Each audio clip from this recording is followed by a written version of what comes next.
Hi, Shireen. Hello. So great to have you here. Thank you for having me. It's a funny story how this came about, but I figure we'll share it. We were flying together. I was upgraded. My wife Anitra was in the back. I was upgraded, and I got to sit next to you on a flight to Indianapolis. Yes, I remember that well. And well, we both travel a lot, and a lot of times put on our headphones and don't engage. Somehow we engaged, and we had a really deep conversation, literally the whole flight. Yes. Yes, and I don't even know how that even began. I can't even remember how we went from just sitting next to each other to like soul Connection, depths of our totally. soul. That was amazing. I have no idea how that how Yeah, well, that's actually how the universe works in many ways. We with our ego mind mentality, we think we can explain things and we really can't. And what we can do is embrace what comes our way and and just be present. And that's I think that's what we did in that conversation and I my intention is to continue the conversation that we had and to share with our audience some of your story and the journey you've been on and just some of the wisdom that you've gained along the way and just have a conversation. I look forward to it. Awesome. And do you want to add anything to my intention? I think this is going to be great. I think that, that you're a very open person and I'm a very open, transparent person. And I think just all of that combined is going to lead to some really beautiful conversations. So excited. I agree. I agree. And that's what really I think that's what connected us. You've got a beautiful soul and you have done such amazing things. And I'd love to just start out with a little of your background and kind of the story that got you to create your organization, Deaf Kids Code, which is doing amazing work. We'll have time to talk about what that is, but what started that? I know I know you've got a daughter and then you've got a son, and your son had some issues. But can you give us a little of the origin story and what led you to like why did you become a founder? Like what got into your head that said, hey, I need to go do this and create this organization and do all this stuff? But something motivated you, right? That it was never a dream, aspiration, or life goal to become a founder. So I'll start out with that because there is no ego with the work that that I do. So I have two children, and my second child was born with severe hearing loss. He had no language at the age of 4. He was a late diagnosis. So he was born on the deaf spectrum, which took a while to unravel and to be discovered. His language was immeasurable. And when I say immeasurable, meaning that all the tests that exist to measure language proficiency or even comprehension was ungraphable. At the moment that he was diagnosed, I was so desperate for resources because everything you Google is so dismal and so depressing.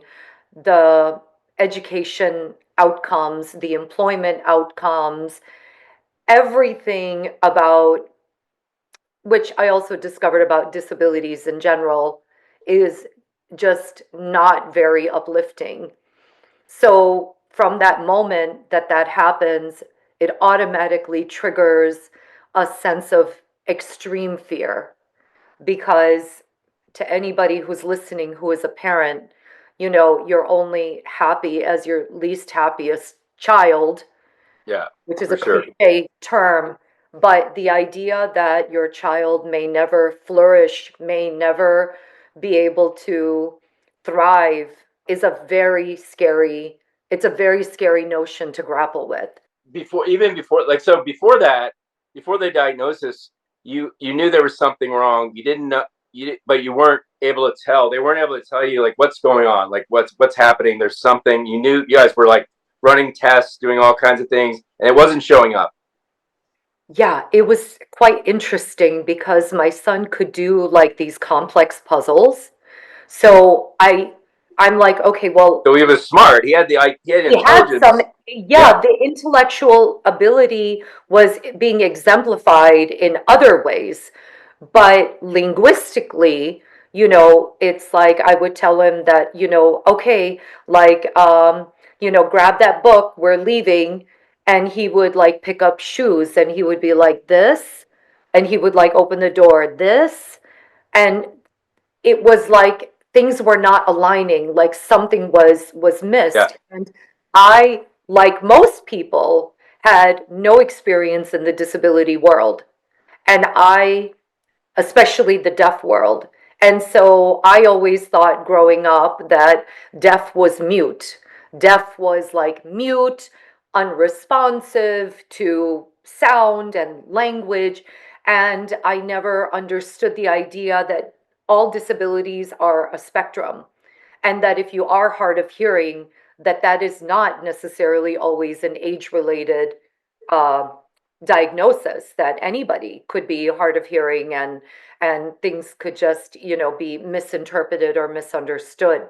And so that was the complexity. And quite frankly, when I was grateful for the diagnosis when it was finally revealed, yeah, my immediate first thought to the universe was, oh, deafness? No problem. I can work with that. Because I felt that as long as intellectually he was solid, then we can work with that, you know? yeah, yeah, So I was not fearful of the deafness, because to me, my automatic instinct was, well, deafness is not a barrier.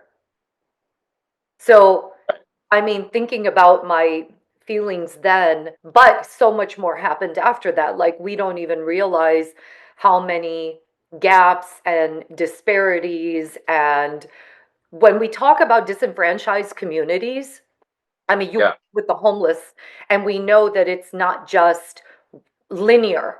There's so many layers to every disparity. So if we're talking about rural communities, well, why are rural communities disenfranchised? There's going to be multi-layered, arguments and data points on what is the culmination of what makes a community disenfranchised. It's not yeah. just one singular thing. It's not because, No, oh, and yeah, go ahead. that's it. The world is complex, and uh, we humans try to simplify things and say this is that, this is that. We categorize things in simple ways, and it's just not the way it works. And there's a lot of uh, there's you have to be able to hold more than one thought in your mind at the same time that sometimes overlap and sometimes conflict, right? A And hundred it, percent. there's never exactly one exact answer, even though we live in a quick soundbite world. This is one reason I started the smoke trail, is so that I could have more in-depth conversations where we could really explore at a more in-depth level the essence and the real issues facing. So here you are, you've been doing all these tests, you finally get a diagnosis.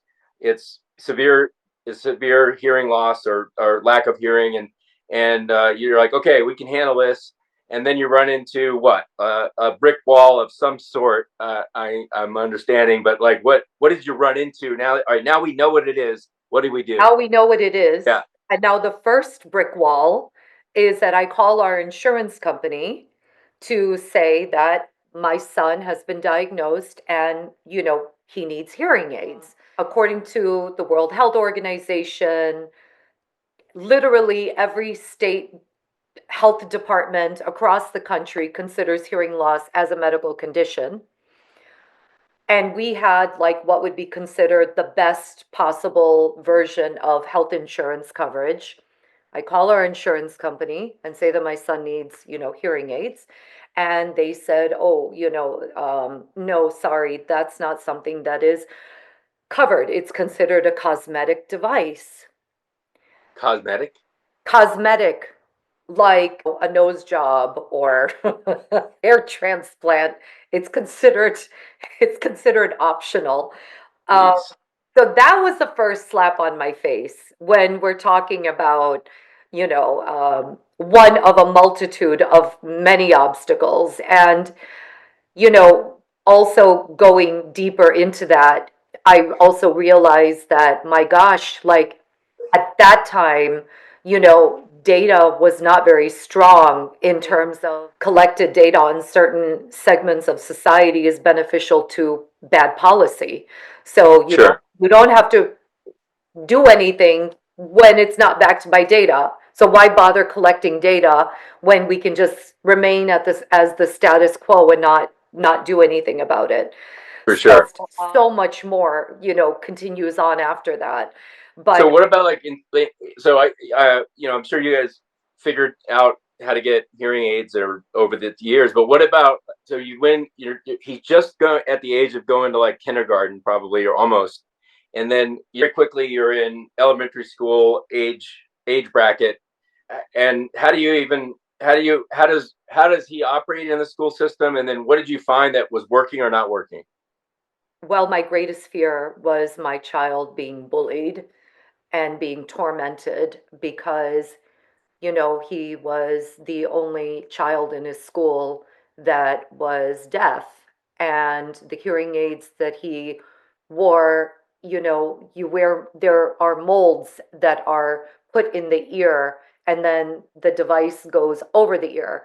And for children especially, they can pick the color of their molds. So my son was very big in superheroes, and so if Spider-Man was the thing, his molds would be bright, bright blue and Blue bright, and red. bright red. It would Yeah. almost look like silly putty. What we did was every year at the beginning of the school year, I would have him do a presentation about, and it would be entitled About My Ears. And because he had to have a pilot, which was like a Bluetooth part of a microphone system, and his Yeah. teacher would have to wear a microphone that would project her voice onto that Bluetooth that he would wear, that would then project it to his hearing aids. And as a way to avoid any ugly situations, we would just get it out of the way at the beginning of the school year, that this is me, this is how, what I need to communicate. And quite frankly, the goal that I had for him every single year was to be a strong self advocate. And Yeah. that was always the goal. I didn't care about grades. I didn't care about those other aspects because I knew that if he had strong self advocacy skills, the world can be his. Well, the world is not going to bend towards you in any No. way. It is inaccessible. And disability or not, self advocacy is a very powerful skill, Uh, and everybody it, should have it. Everybody should have it. And we never talked about it, but my son, my second of my four, Cameron, had a problem when he was born. We didn't know what it was for months, but or well, for days, and then we didn't know fully the extent of it for longer than that. And he was born with one of his eyes not formed properly, so it was like all like puffy and swollen. So we just thought it was just that. And then as we got into it, found out his eye didn't form properly. So he had probably, I don't know, half a dozen surgeries between born and I'd say under 2 years old, and ended up we had to make the hard decision to remove his eye and put in a prosthetic in there, which had to be replaced periodically as he grew up so that his face would grow normally. This is what they, we had really good doctors, and we were very fortunate. We had a family that could help, and so we were able to give him the best possible care. But the reason I bring it up is I do understand, A, not knowing, B, finding out and going, okay, one eye, we have two, that's okay. But then our fear was, you got to protect the good eye. that was always my fear. Like, you have to protect his other eye. So he had glasses from the time he was a little baby because we wanted to have protection just in case, right? And so he always had glasses on. We were always making him wear his headgear or eye goggles. And as he got into sports, it became a bigger issue. But my thing was exactly we never allowed it to be a thing. Like, if he didn't have those goggles or glasses on, goggles for sports and glasses for just day to day, he wouldn't have even known that there's any difference. And it wasn't until I think it was like at some level of baseball, he was really good. He's a really good athlete, and Cameron. And at some point, he got to a level of baseball where he could do everything, but he couldn't see the ball anymore when he was hitting. It was going too fast for his depth perception, and that was when, like, he's like, "Yeah, Dad, I can't do this anymore." He was a great player, and he's like, it's just not. I can't play. I can't see it when it's going by me. But I totally appreciate those feelings, and obviously every situation is different, but when it's your child and they have an issue, the main thing you want to do is make sure that they can take care of themselves and that they're self-sufficient. 100%. How old is your son now? 34. I'm getting mixed up of everybody's ages. Or 33. I think he's 33, about to turn 34. He has a baby, and they live back in Indianapolis, and he's awesome. Mindset plays a very big role for all human beings in this life's journey. You are what you believe, and I always say that. Like, if you believe, Absolutely. you are what you believe. So if you believe that you are stoppable, then you will be stoppable. If you believe that you can overcome, then you will overcome. If you believe that this is not an issue, then it will not be an issue. There's no greater disability than a person believing that they can't. The minute Absolutely. that is actually the greatest disability that any human being can ever have. And that is something that I believe is actually probably my first principle in terms of like who I am, because the way I have lived my life, I've always been very proactive. I've always been pro underdog. I've always have never yielded in my belief that anybody anywhere has the ability to pursue greatness. And Yeah. Well, that's important, and I feel like we could stop the show now, and that's the lesson. That, like, if everyone left here believing that, like, it's what you believe in your heart happens. It's true. And if you think I can't do something or things are going to go bad, it's probably going to happen that way. And if you think I can do this one way or another, no matter what it takes, I'm going to do this. I can, and you can see it and you can feel it, then it's going to happen that way. It really does. yes, it really does. Throughout the years, I became very involved with advocacy with grassroots nonprofit organizations that supported populations like my son. And I saw my son in all these kids.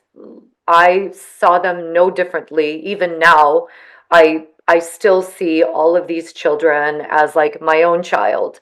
And I just see limitless potential. Yeah. And it really is what the driving force is. But it's even more interesting. Like, I had a meeting with one of my teammates yesterday, and she's a front end developer, and she has her own like story of like having to overcome unbelievable obstacles. And said to me, which so many other people from the disability community has said, that wow, like how different my life could have been if I had had an experience like this, or if I had somebody like myself in my life. Like, and I think we take for granted also what that, having even one person that can evangelize that belief system to Right. you. I want to get people to understand what the organization does, because we're referring to it and the experiences people are having. And we got up to the point of, like, you faced your challenges, and then let's get to that. Let's talk a little bit about that, and let's come back to this because I think it's so important. But I want people to understand Deaf Kids Code. Why does it exist? What was the reason, and what are you guys doing now? And then let's come back to like how it's impacting everyone.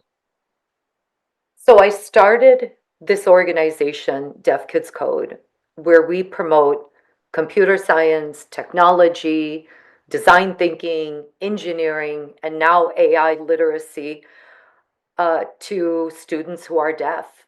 And the reason why that specific mission is because workforce development in the disability space is extremely archaic and outdated. It has not evolved at all. The needle has barely wiggled in the last like 40 years.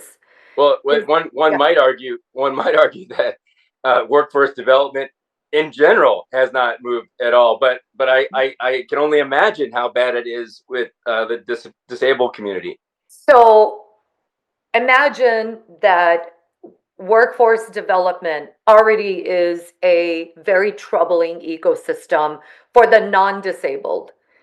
And then add these additional categories. Now imagine like, and no population is really homogenized in the United States of America. You can be urban and and have like all of these other things, and you can be rural and all of these things, you can be a veteran and all of these things. It is like everybody is so multi-layered with their identities that it's so messy. And then you add disability and then add it as an additional subcategory, even though over 30% of the population has a disability. And every human being on earth will have a disability throughout their lifetime. What's so bizarre to me, the lack of understanding, is that unlike other dichotomies that exist, disability is the one category that all of us, with 100% certainty, at some point in our life, will be part of. Yeah, I mean, everybody is one breath, one blink, one catastrophe away to belonging to that category. yeah, Seen or no doubt. disability that is visual or not visually obvious. A wild notion that we still have to, discuss the value of inclusion, because what people don't realize is that this is agnostic to race, it's agnostic to socioeconomics, it's agnostic to where in the country or the world you're born in, it's agnostic to your gender, it's agnostic to literally everything. Yeah, And yet we're still having to fight for like every single thing that any of us can belong to at any second.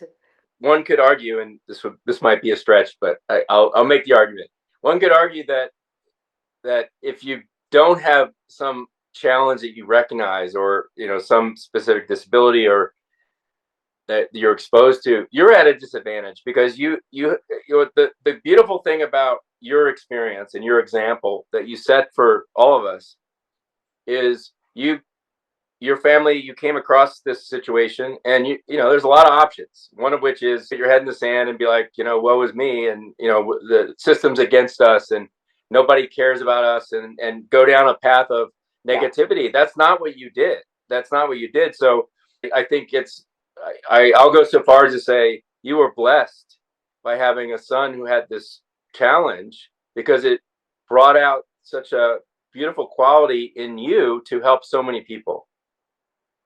My best friend, actually, who's been with me since the beginning, she said this the other day, that she's like, that though my son has ended up being this like extraordinary human being, where he's an incredible musician, is studying some very complex topics, and just, And he's at Purdue, right?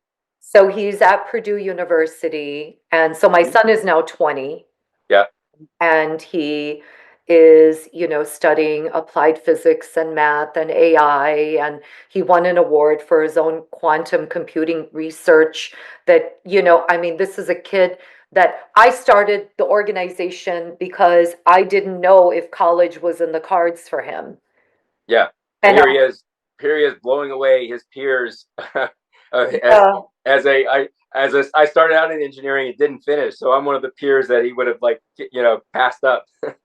yeah, but the thing is that because I knew his potential and I knew so many kids like him with all this unrealized potential, that nothing to me as a human being, part of this communal world, do I find more devastating than my inability to be the beneficiary of that untapped potential. And whenever I see stories of tragedy or drug abuse and, kids or people just lost forever, it's not that it's to me, the more crushing part of it is the loss of potential Yeah, of that human's spirit being stolen, and versus how what their contributions to this life could have been, and how we could have, rather it's, through an artist or entrepreneurship or just being a kind human being, something as simple as, a smile, passing through each other is a sign of generosity and charity. and It's it's funny how if you if you pull up next to somebody and you smile at them, they'll either turn away, they'll hit the gas and drive away as fast as they can, or sometimes you'll get a smile back, but it's so unusual, right? It's like it's such a like what's wrong with that person who's smiling at me, right? Sometimes. because I smile, Yeah. I think it takes so much effort to not smile. Yeah. It's so contrary that it's not that, I want to be best friends with everyone, certainly not, but it's, you and I had talked about how much adversity we faced in our lives. So it's not like, oh, I've never known struggle or my life has been cotton candy and rainbows and butterflies. Like, not at all. Not at Yeah. all. And I think this is something that when people meet me, they have these assumptions that, oh, your life must have been, you must have been born very privileged and this and that. And people just have assumptions because you haven't fallen apart, Yes. that you're not in shambles and you're not living in the gutter lines. They just assume that somehow you were spoon fed, and nothing could be further from the truth. When you are able to deal with your challenges, some call them shadows, if they stay with you, the big deep challenges that you had as a child or as your throughout your life, and you learn to embrace them, learn to not be afraid of them, and there's an alchemical process which happens where they become a part of you. They're never not a part of you, but you transcend them. So you're able to hold space for others, and I think that's why we connected, because energetically, you don't have to wear it on your sleeve. If there's an energetic essence that is clear, that you've done that stuff, and you don't have to. It doesn't have to. Like, people don't need to know the story. Same with me. Like, I don't need to talk about my specific story for people to know that I hold space for them, and I can potentially be helpful to them because they can sense it, and that's true of all of us. Like, there's an energetic signature that you have, that I have, call it our soul, whatever, but it's our energy body that encompasses every single thing that you've ever dealt with in this life or another. And it's clear to the universe. So we may not know it in our human form, day-to-day mind. You don't understand what you're seeing, but there's a higher level of us that does resonate with that and understands it. Uh, I it just somehow came into my space, the revisiting of that quote, which is that I thank the gods for my unconquerable soul, for I am the master of my destiny. And I Yeah. think I think this is what it is, right? Is that there is a certain resilience. And I mean, we all have such fragility about us, but the human spirit is so magnificent when it rises, you know? Yep. I mean, and And that's that capability, and this is what is beautiful. That capability is what you know and I know resides in every single human. Whether you're deaf, whether you're blind, whether you've got something or not, don't have something, right. whether you're born into poverty, you're in an abusive situation, whatever the situation is, everyone has this. The problem is, how do you recognize that and get beyond the issue of the problem and the issue and all the obstacles that come in? And that's what I bringing it back to deaf kids code. What an amazing platform that you have built that is enabling. Your son would have been great no matter what, but you did it for a lot of other kids, and he would have been great because you would have worked with him. But instead of just working with your son and going inside and saying, I'm just going to help protect him, you said, let's do this for the community. So tell everyone a little bit about that as we share these wisdoms, because I love that quote, and I want to talk about, you know, higher power and spirituality, but I also want to make sure that people understand what you've put together, and you've done it on your own. You've done it on a shoestring. Maybe so you've recruited some other moms or something, but like tell us that a little. Give us a little insight. Oh my gosh. Yeah. So let's get into the truth of, what the grassroots organization lived experience is. So there's nothing pretty or glamorous about it.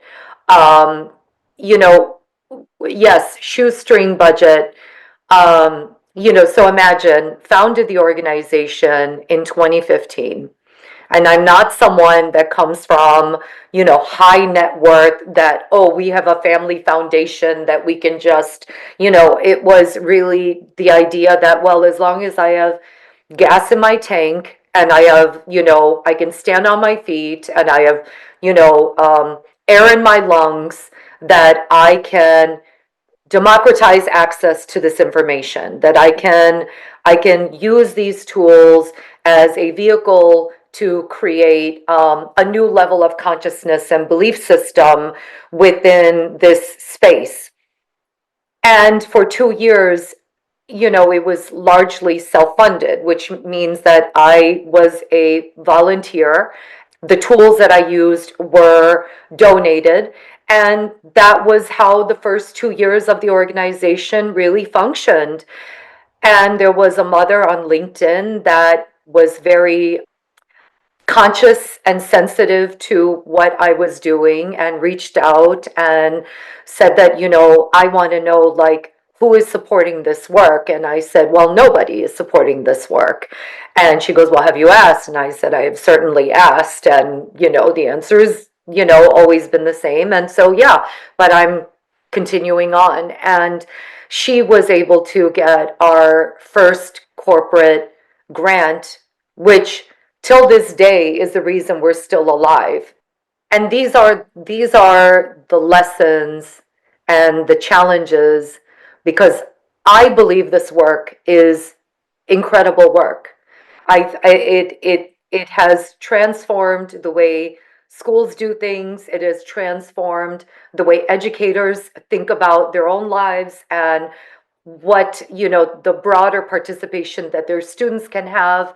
It has impacted higher learning institutions. It has impacted companies and industries, the way they recruit or the way they present information. It is so many things. And yet, How many kids have gone through it to date? at this point, we are over 17,000 students across 17,000. over 17,000 students in over 65 locations across the country and in parts of the world. I mean, it is crazy. Like That that is to me is that's fantastic. amazing. So how do you have so many locations? Is it because you've built content that can be utilized at different in a classroom or in a some kind of situation? Is that how it works? So, so number one, all of our programming is free, no cost. Yeah, Okay, so the first principle for Deaf Kids Code is that the digital age is the great equalizer. yeah, That's the first principle.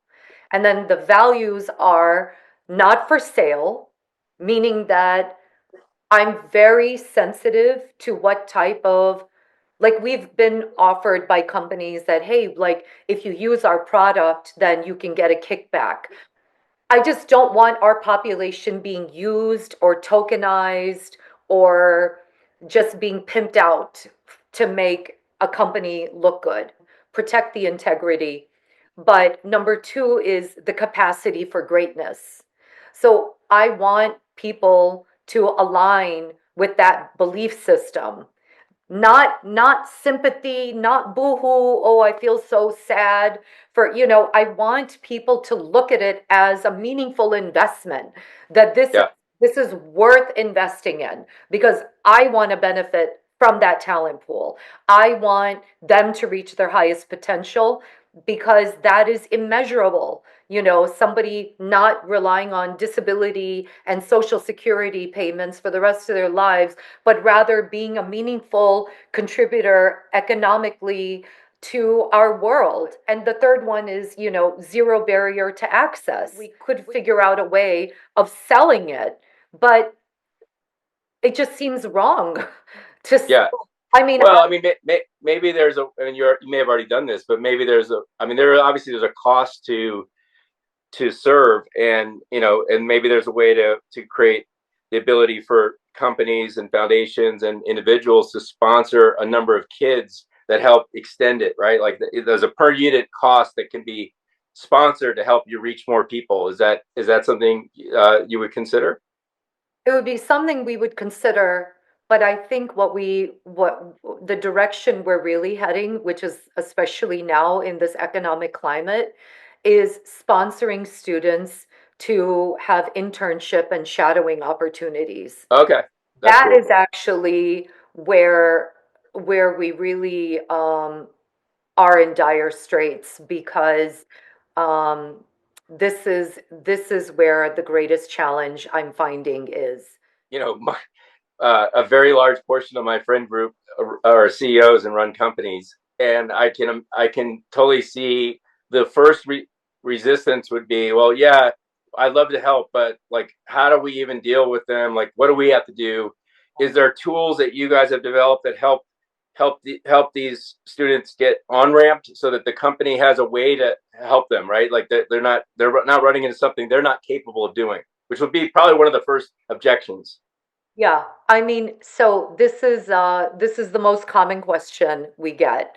And what we have done is Teen and Tech Days, where we bring like a group of, students into a like real world work environment, for example, and they'll have an immersive day. Like we did something with UiPath, a major global automation software company, and and they learned about different job titles, they learned about skill sets, they learned about what certifications are of greatest benefit to their ecosystem, as well as that they actually learned to create an automated bot using their software. And they all did all of that in one day. And the feedback was like remarkable because now you have a company that now can say that, wow, we actually did have experience with these types of students. But it's not even just that, like, we're also broadening and expanding our community, to students with cerebral palsy and other layers of the disability space that may not necessarily be only deaf. Yeah, And so the under the understanding that, which I'm just going to say it in my words to see if I'm check me if I'm thinking about this, but just as your son had his own brilliance, but couldn't understand some of the words you were saying, and someone with maybe cerebral palsy or some other thing has no control over some of their motor skills, but their brain is intact. There are ways in which to tap into that untapped potential and unleash it. Right? Just because you have one thing doesn't mean you have the other. In some cases, I bet the deaf community has less distractions in some ways than like the kids who can hear everything and like are going squirrel every which way, and maybe they can focus more. I don't know. Is that a thing? Well, that is a virtue for sure. But I would also say that if we had had this conversation even 20 years ago, I might not have been so emboldened at this step. But because of so much accessibility technology advancements that have occurred, like live integrated captioning, alt text that serve the blind and low vision community. And now you have even keyboards that are for, people whose motor skills may not be, fully Yeah. optimal, but can still function on a keyboard. So the world is changed now. Like if you had pushed back on that 25 years ago, I would have said yes. Like, where do we even begin? Like, everything is so inaccessible.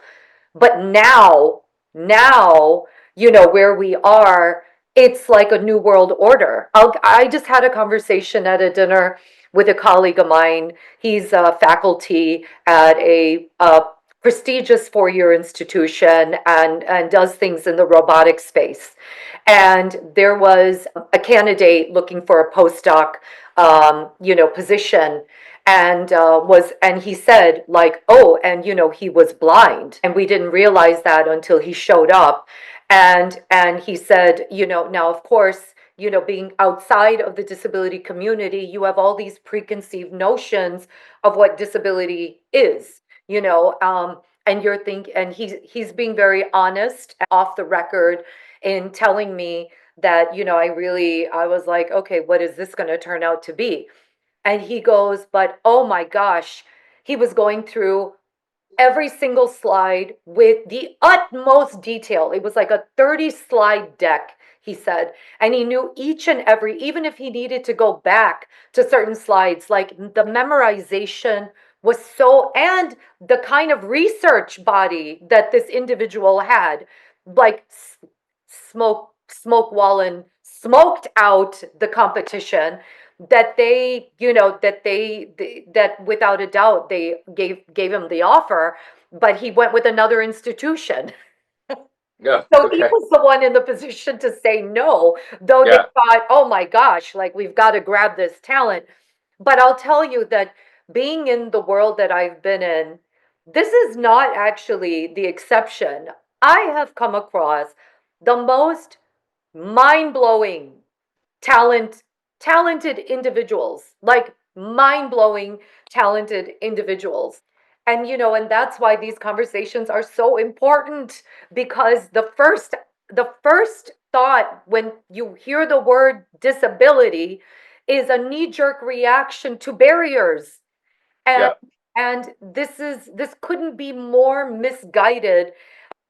It is absolutely, like, I mean, of course, thanks to social media and stuff, and you have so many more prominent voices that are pushing back and showing the greatness and high levels of potential. It is still, we still have a reckoning with this, that we Yeah. have to deal with. You're talking about your son, who is a full functioning member of society. He's Yeah. got a incredible life, and so much yet to be revealed in his life. Of course, that baby, with the disfigured eye and the idea of vision loss and all of these things, I'm sure were very debilitating at times for you as a parent, and just completely fearful. And then you see into the future, and it's at where he is now. And if you tell the parent that you were then, like, hey, Smoke, relax, this Yeah. kid is going to Now, you know. to our credit, I mean, we treated him like just another kid, and I was like, "There's nothing different about this kid than anyone else. We just want you to wear your goggles," and so it shows. It shows because we didn't.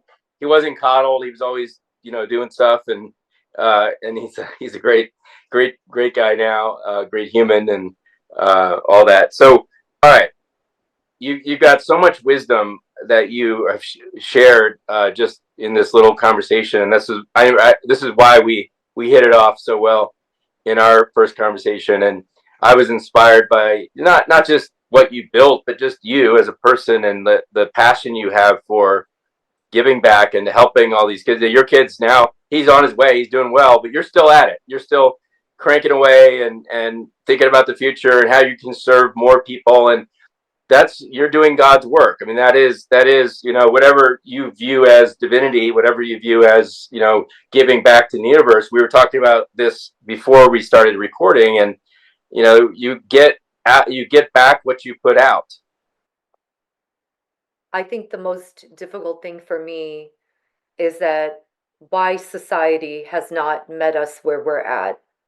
How many more years do I have to do this to prove the case that this this is worth investing in? Like all the things being revealed with USAID and all Yeah, like the waste and how NGOs unbelievable amount. un Not just waste, theft, pure theft. oh, it's pure thievery. Yeah, Pure thievery. yeah.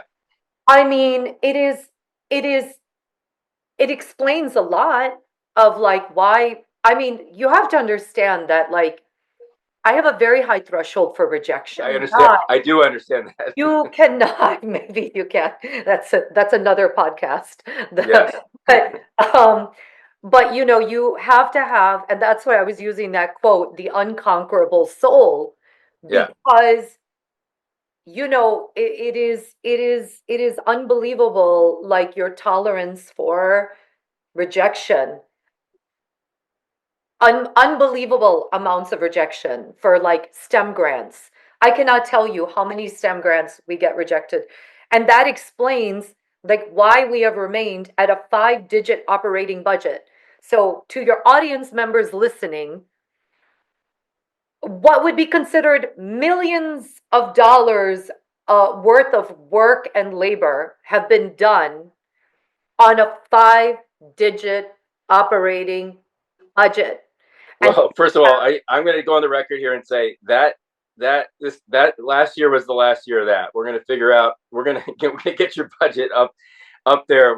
I have a high degree of comfort that we're going to be able to move the needle here.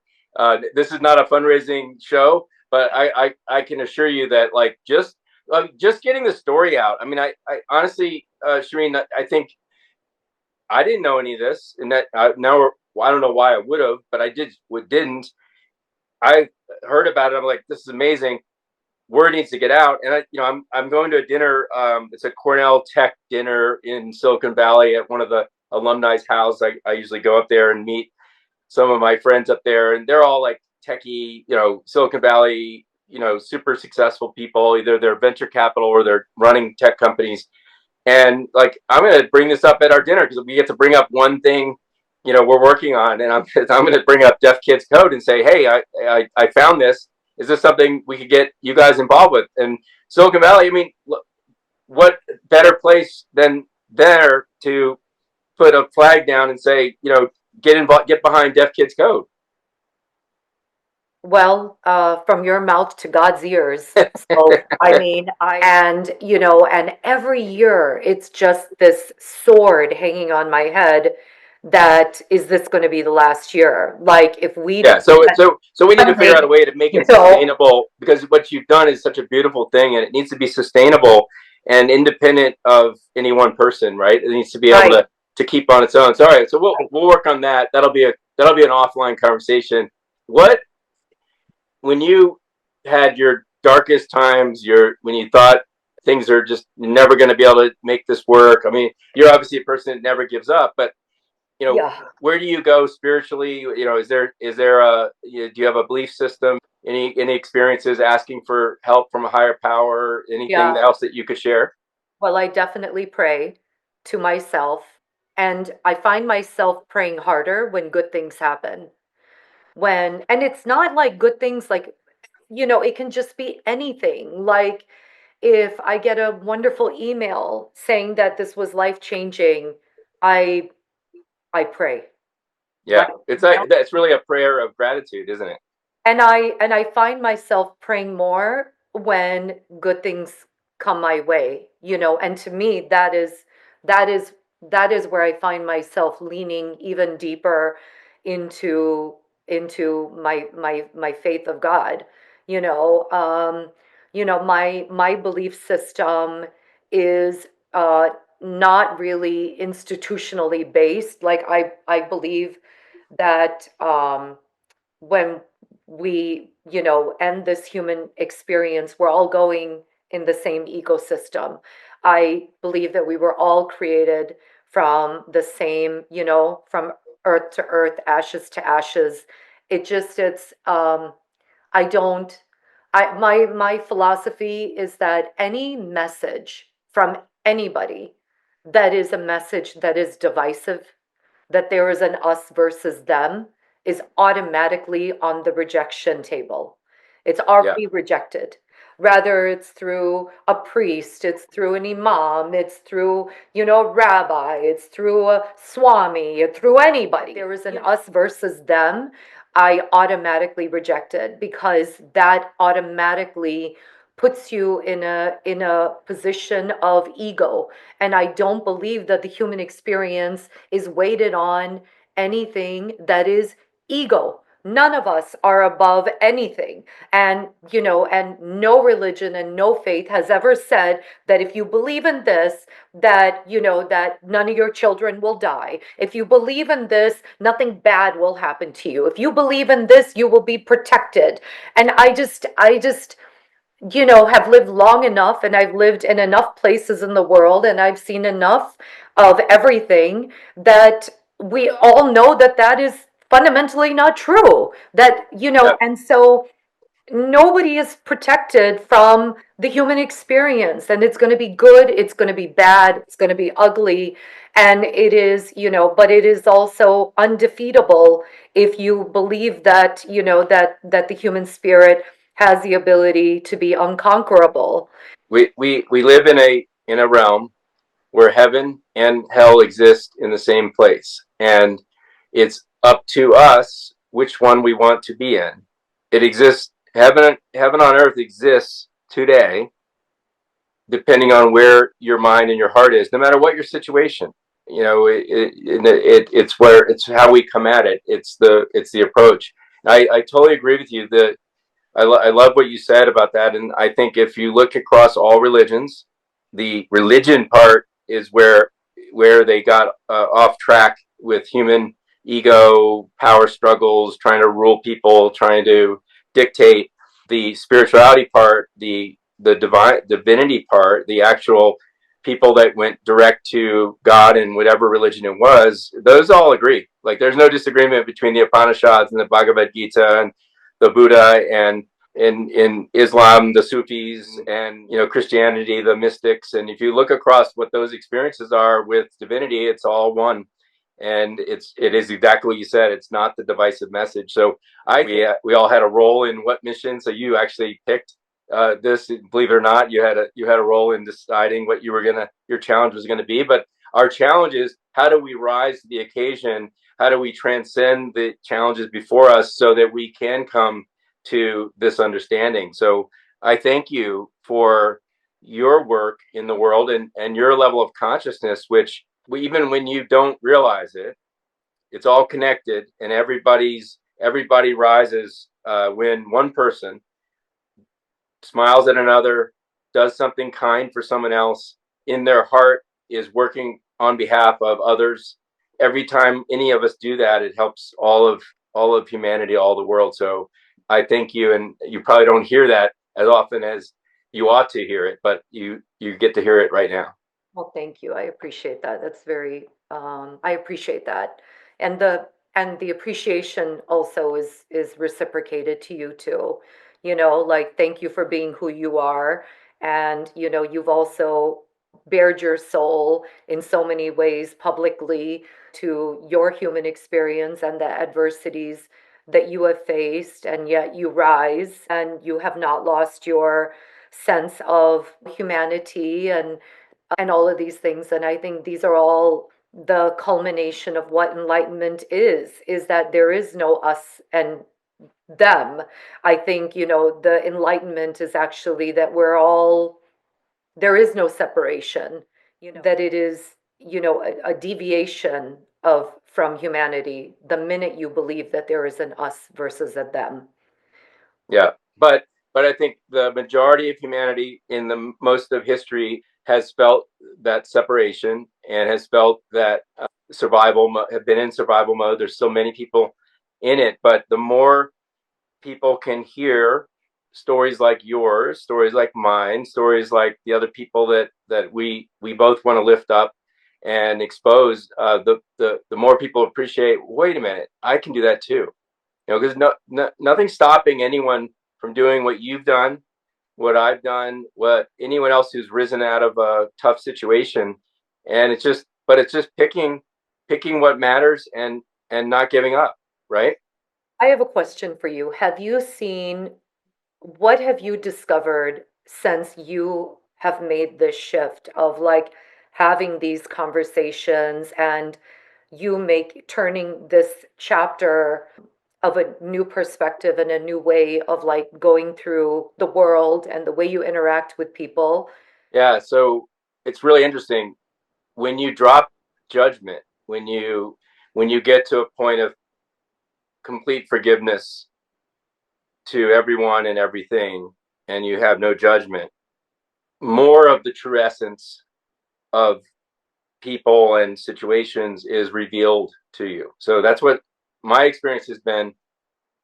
If I come with a preconceived notion to a conversation, to a talking to someone, or and then that's natural, right? That's a human nature. Is like, oh, you have a thought, oh, this person is that, or this person is that, or you're coming with your head's all in what you had for breakfast and what you're going to have for lunch, and you're not present, and you look at someone and you say, oh, they're this person, that's what they are, and you're judging.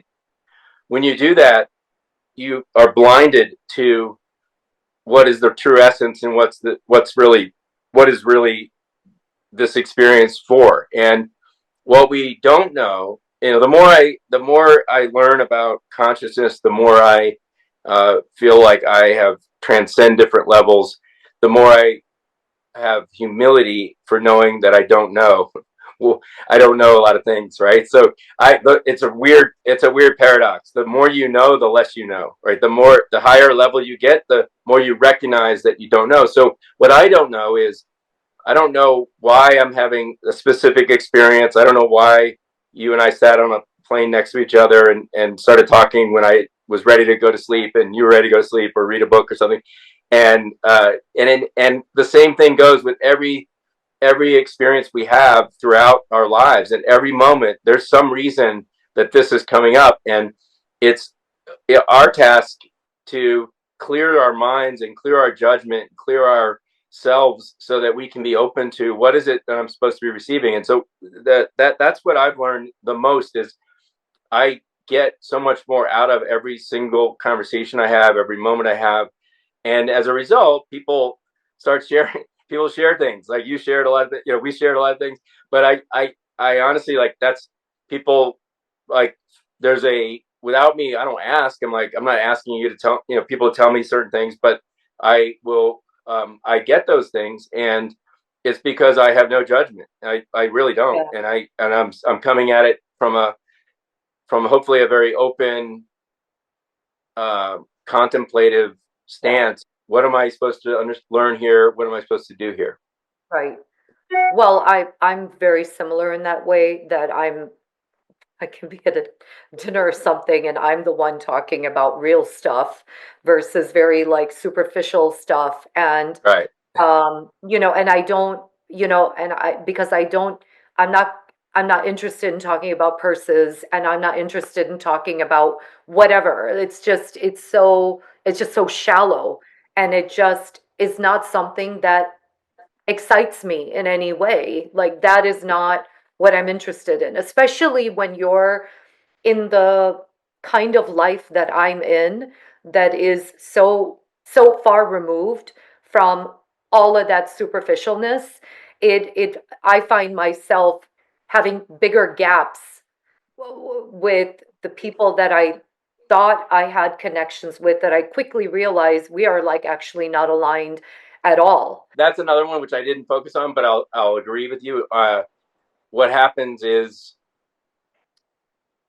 things that are superficial and want to avoid dark, serious topics, and again, not judging, just they're just not at they're in a different place, probably where I was for a long time, where I was for many years. I was escaping my past and I was having fun, and I'd be more like, let's go find the coolest place to have a margarita, as opposed to let's have a serious conversation. So like I don't judge that. It's like I lived it, I know it. But what happens is you vibrate at a certain level, you end up talking, you end up attracting and being around people who are within a similar range, and people who don't resonate with that they're not gonna watch this show, and we're not necessarily gonna help them, even though I do believe that anybody could be helped if they want to be, but they have to ask for help and they have to want it. And the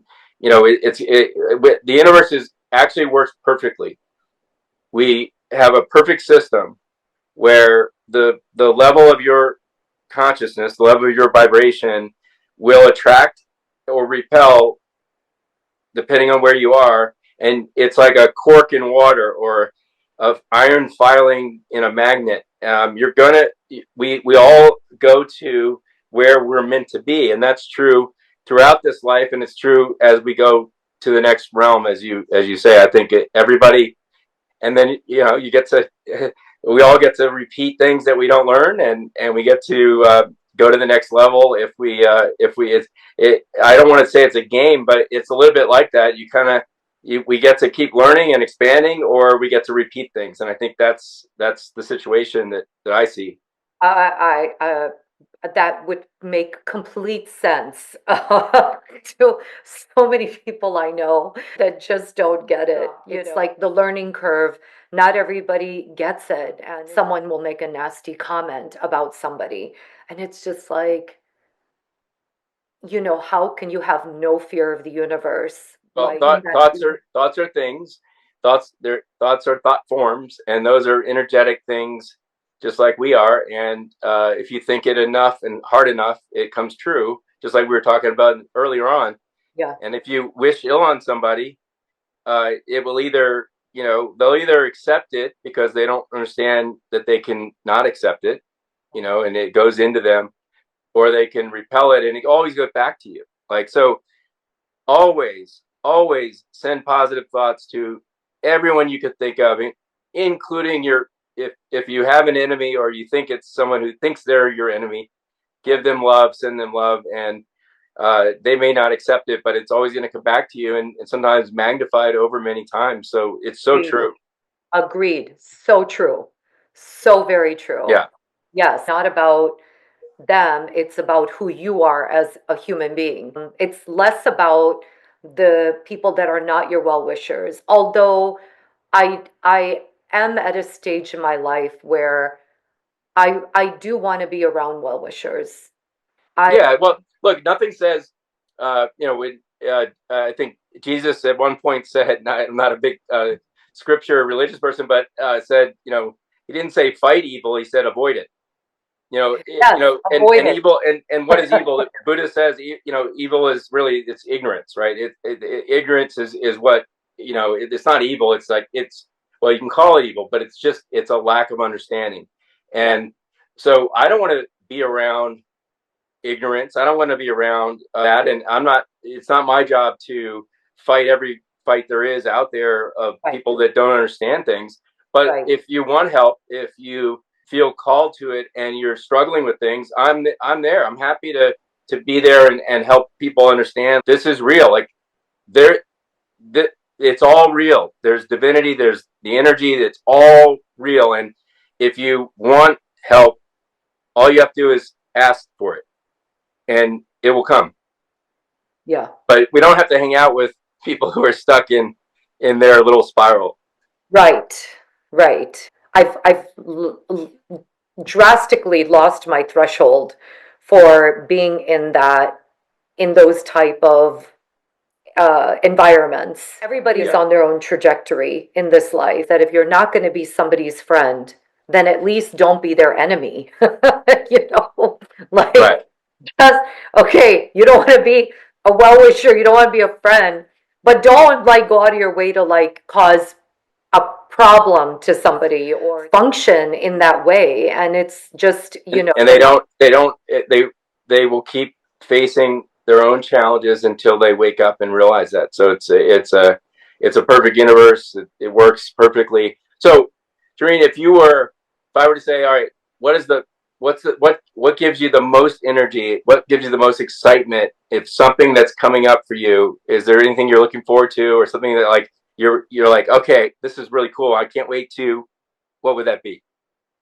I find joy in like very little things, the smallest things. Like I needed to pick up a prescription from CVS the other day, and the weather was beautiful, and I walked 4 miles to get my prescription, and it was just to me that was like a magnificent day. Small, simple things like that. You know, That it's that actually makes sense to me in a certain way because people who are like you, I think you realize that happiness and joy and peace come from within. And so when you're in that place, whatever is going on, whether there's a storm or there's sunny skies, you're kind of in that place, and it's not there's nothing external that's gonna say, oh, this is gonna solve it for me or make me happy. It's just like I'm kind of happy with the little things. I That makes so much sense to me. I think for me, it is such a relief that if I were to die tomorrow or if I were to die today or anytime, that I can at least look back at my life and say, well, I did the best I could. I didn't waste my my contribution, my ability to contribute. It wasn't wasted. I didn't sit idly by, you know, Boy, and isn't that what we all? Who wouldn't want to be able to say that? That's a pretty awesome thing to be able to feel in your heart yeah. and to share with people, because I think there's probably people that would this would reach who are like they that makes sense to them, but they're like, oh, well, I don't think I'm there. Well, okay, there's a way to get there. It's just do do what you feel in your soul that is going to matter, and don't do anything else. Do that. Because you know what? The thing is that you die, you take nothing with you. Or you take your energetic footprint and That's what whatever, you take. yeah, You're not whatever taking comes with that. you're not taking, you know, your gold bars and your stock options. You're not taking those things with you. You Nope, you don't take this body. You don't take No, you know, uh and this is people, there are people that have, you know, amassed enormous amounts of success monetarily in their lives that have just been so lucky and so blessed that they don't have to worry about roofs over their head or where their next meal is coming from. You know, and you know, it's a luxury to live like that. But then you know, but it's also like, but then that also is your level of responsibility, that how are you paying it forward? yep, Do you have a family foundation, and did you have your own NGO so that the money stays within you versus doing something that's really impactful? Where are you really like giving back? I do have like a chip on my shoulder from time to time when I see that multi-million dollar organizations doing one-fourth of the work that we do. Maybe yeah. even No, less. listen, that's what we ran into with the homeless and dignity moves, and we made a point of not being critical of the homeless industrial complex, but there is one, and it's unbelievable how much money has cycled through there, and how people, and some of them were well intended, and many of them were self serving, but it's the amount of people we've been able to impact with so much less money, and just by having the right people and the right strategy and really just focus on results is extraordinary. And but look, you can't focus on that. I appreciate the frustration because it is evident. You brought up the USAID. That's an easy one to get really frustrated with, because it's like, here we have people taking advantage of their positions in government to enrich themselves and the causes that they wanted. And it seems clear at this point that very little of that went to actually helping humans, other than self-serving the people that were dishing it out. Which, what I'm happy is that's coming to light. That to me, this is actually a cleansing. This is actually part of our our time, where, the to get clear on anything, the shadows and the darkness has to come up. You have to face it, you have to transcend it in order to get beyond it, and get to the next level. And that's happening at large with currently with the world and with our government. And Yeah. there's a chance we're going to go too far, as we Right, talk about that pendulum swing. But there's right. so much rot that I'm willing to accept a bit of I too know. far to clear some of that out. I know, I know. The pressure on the system is really going to be tested. I agree with that, 100%. And And so, if people wanted to get in touch with you or to get involved with Deaf Kids Code, what's the best way to do that? We'll put it into the show notes, but tell us how to help. we have a website, deafkidscode.org, and the organization is also on LinkedIn, and we're on Instagram. They can connect with me directly as well, which is my first name, Shireen, Shireen, at deafkidscode.org. We welcome anybody that wants to have a conversation. Yeah, that's awesome. And I'm gonna share this with as many of my techie friends who I can, people that get it, and see if we can't get some other people joining the club to help Shireen do this amazing work. And thank you, thank you, thank you. I appreciate you very much, and thanks for being a part of this, and to share some of your story. You're welcome, and thank you so much for having me. What a blessing that our paths crossed. Well, more to come.